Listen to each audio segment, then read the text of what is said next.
네, 안녕하세요. 최준영입니다. 네. 오늘은 좀 그동안 해왔던 얘기하고 좀 다르게 좀 제 자신에 대한 얘기를 좀 해보려고 합니다. 제가 별거 없는 사람이긴 합니다만은 독특한 게 제가 우리 사회에서 붙여준 별명이 많은 사람입니다.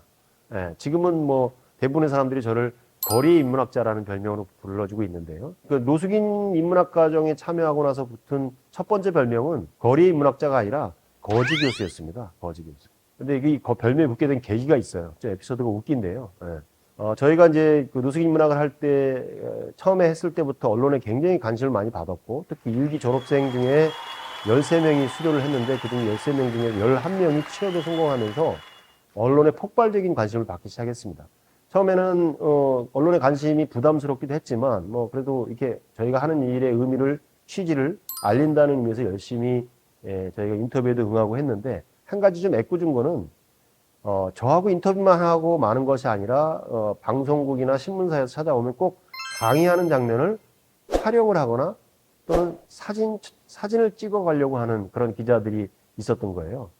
뭐 그럴 수 있죠. 뉴스가 완성되려면 그림도 필요할 테니까 촬영 혹은 사진을 찍는 것도 당연히 필요할 거라고 생각을 해서 허용을 하긴 했습니다만은 저희가 항상 허용할 때 뭔가 옵션을 걸었죠. 반드시 그 노숙인 분들, 수강하시는 분들의 얼굴은 모자이크 처리를 해달라라고 요청을 합니다. 왜냐하면 사실 한번 사고가 있었어요.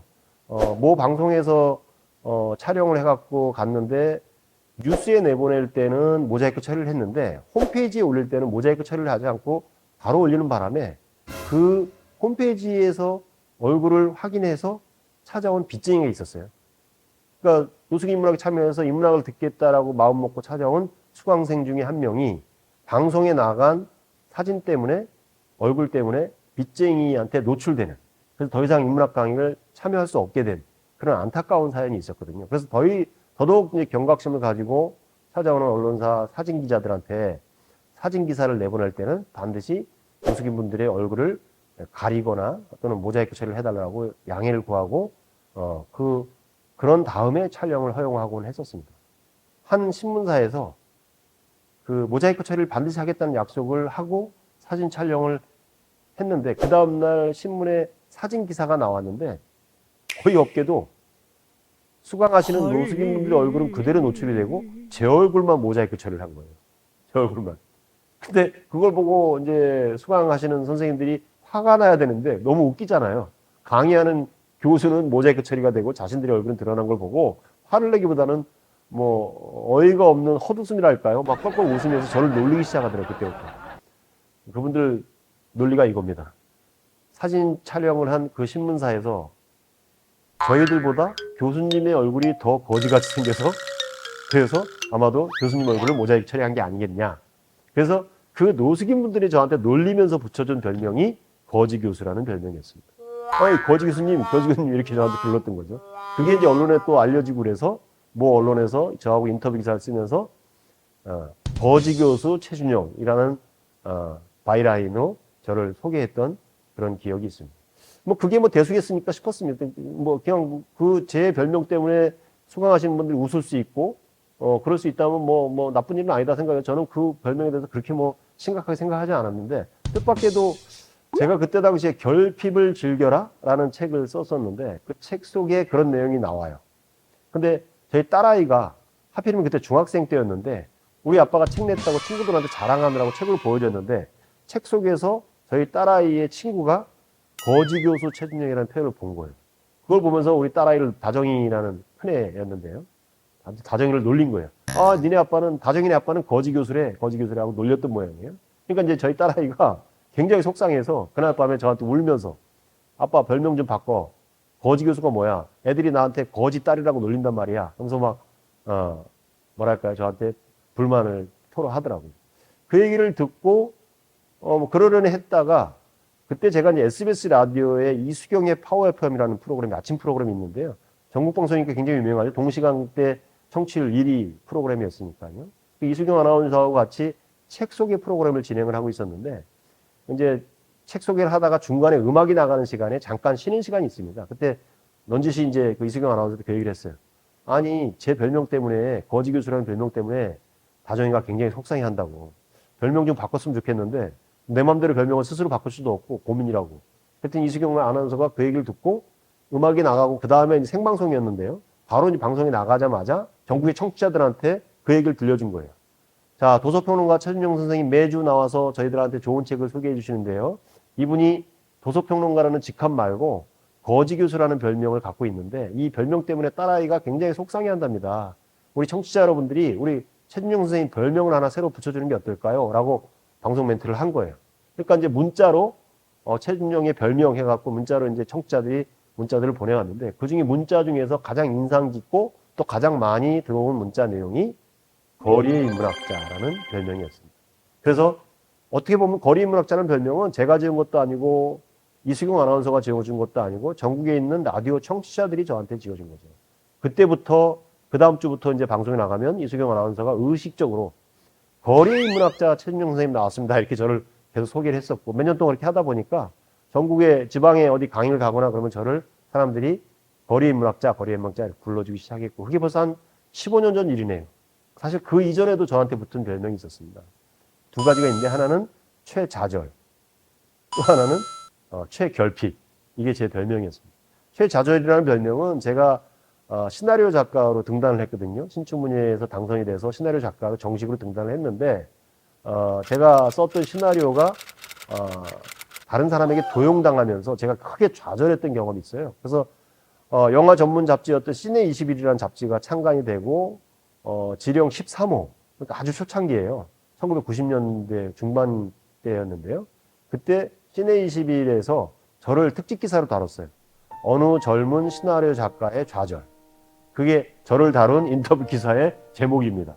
그래서 그 기사 덕분에 시네21에 나온 기사 덕분에 저한테 붙은 별명이 최자절.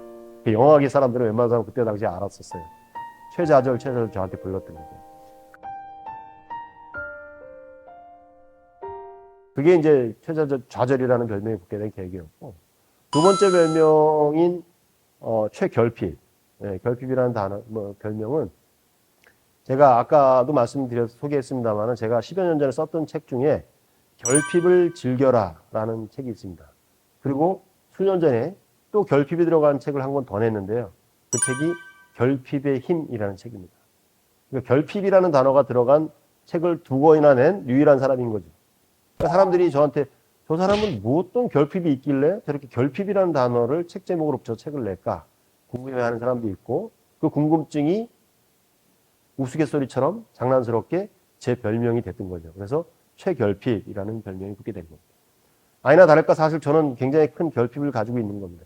결핍의 반대말이 욕망이지 않습니까? 어떤 것을 욕망하는데 원하는데 그걸 갖지 못해서 겪는 어떤 심리 상태 이걸 결핍감이라고 하는데요. 저는 가져야 되고 누려야 되는 것들을 사실 갖지 못한 채 사회생활을 시작한 사람이라고 할 수 있습니다. 대부분 사회 진출을 잘해서 온전히 직장생활하고 지금은 이제 직장생활 거의 마감할 연배가 됐는데요. 저 같은 경우는 그 와중에 대학을 중퇴해야 되는 상황을 맞았습니다. 대학에서 제적을 당했던 거죠. 수업 시수가 모자라거나 뭐 기타 등등 이유로 인해서 3번 정도 제적을 당했습니다. 그래서 사실은 저는 지금 우리 사회에서 뭐 작가님이라고도 불리고 사단법인 책고집의 이사장님이라고도 불리고 또 강의하고 다니니까 교수님이라는 호칭으로 불리긴 합니다만은 제가 교수님이라고 불리다 보니까 대부분의 사람들은 저한테 최 박사님 뭐 이렇게 부르는 사람도 있어요. 근데 저는 박사는커녕 석사도 아니고요. 심지어는 학사도 아닙니다. 다시 말해서 대학에서 학위를 하지 못하고 뛰쳐나온 사람이죠. 여러분 어떻습니까? 옛날에 1970년대, 60년대 뭐 기술 개발하고 공업 뭐 육성한다 그럴 때는 공고 출신들이 많고 그래서 그때는 대학을 가지 않고 바로 사회에 진출했던 사람들이 많이 있었지만 80년대 이후로는 웬만한 사람은 대부분 다 대학을 졸업하고 사회생활을 시작하잖아요. 근데 한국 사회에서 대학 졸업장 없이 산다는 거, 대학 졸업장 없이 사회생활을 한다는 거 엄청난 결핍입니다. 그럼 저는 이제 졸업장이 없으니까 시험을 볼 자격이 안 되는 거죠. 결국은 뭐 공여주책으로 제가 영화 시나리오를 써보기도 하고 한때는 뭐 학원 강사도 해보기도 하고 뭐 그러다가 이제 신춘문예에 당선이 되고 나서 이제 관공서에 뭐 월간지 편집 주간이 돼보기도 하고 또 계약직 공무원이 돼보기도 하고요. 또 노숙인 인문학에 투신해서 지금까지 한 20년 동안 하다 보니까 거창한 별명, 거리의 인문학자라는 별명을 붙기도 했습니다만은 제 삶을 돌아보면 결핍으로 점철된 삶이 아닌가라는 생각이 듭니다. 근데요, 그 결핍이 오늘날 저를 만들었다고 생각합니다. 가진 게 없기 때문에 또는 결핍이 크기 때문에 좌절할 수 있었지만 오히려 저는 그 결핍을 저를 키우는 동력으로 삼았던 거죠. 그래, 나 대학 졸업증 없어. 학위 없어. 그러니까 실력 없는 교수 소리 들으면 안 되니까 더 치열하게 공부해야 했고, 더 열심히 책을 읽어야 했고, 더 열심히 방송 준비를 했고, 더 열심히 글을 썼고. 왜냐하면 학위가 없으니까. 우리 사회에서 요구하는 어떤 구조적인 조건, 그런 조건을 갖추지 못했으니까 더 열심히 해야 됐다는 생각을 했고, 그 일념으로 열심히 달려왔고, 꾸준히 책을 읽고 글을 쓰고 공부를 하고 해서 지금은 학위는 없지만 부끄럽지 않은 교수, 부끄럽지 않은 작가로서의 삶을 살고 있다고 저는 스스로 자부하고 있습니다. 누구에게나 결핍이 있습니다. 그러나 그 결핍을 어떻게 대하느냐에 따라서 삶은 달라진다고 생각합니다. 결핍 때문에 좌절하고 비관하는 사람이 있는가 하면 그 결핍을 오히려 자신의 경쟁력으로 삼은 사람들이 있습니다. 스티브 잡스, 태어날 때 사생아로 태어났잖아요. 대학생 부부가 결혼도 하기 전에 나와서 다른 집에 입양을 보냈고, 근데 입양된 그 가정에서 공부해서 컴퓨터 IT 업계의 구루가 됐죠. 예전에 우리 서양 사람들이 최고의 천재라고 치는 레오나르도 다빈치 사생아였습니다. 부모의 재산을 물려받을 자격이 안 됐어요. 엄청난 결핍이었죠. 그래서 어린 나이에 스스로 기술을 배우고 그림을 배우고 조각을 배우고 노력한 끝에 최고의 조각가, 최고의 화가, 최고의 예술가, 최고의 창조자가 되었던 거죠. 결국은 결핍이 있느냐 없느냐가 아니라 중요한 것은 자신의 결핍을 어떻게 대하느냐, 어떻게 맞서느냐에 따라서 삶은 달라진다고 생각합니다. 인류 역사를 총체를 통틀어 봐도 그런 것 같습니다. 우리 인류 역사는 곧 수없이 많은 결핍들을 극복해온 과정이라고 저는 생각합니다. 한 개인에게뿐만 아니라 인류 전체를 봐서도 그렇습니다. 여러분도 아마 지금 현재의 결핍감 때문에 힘들어하는 분들이 있을 거라고 생각합니다.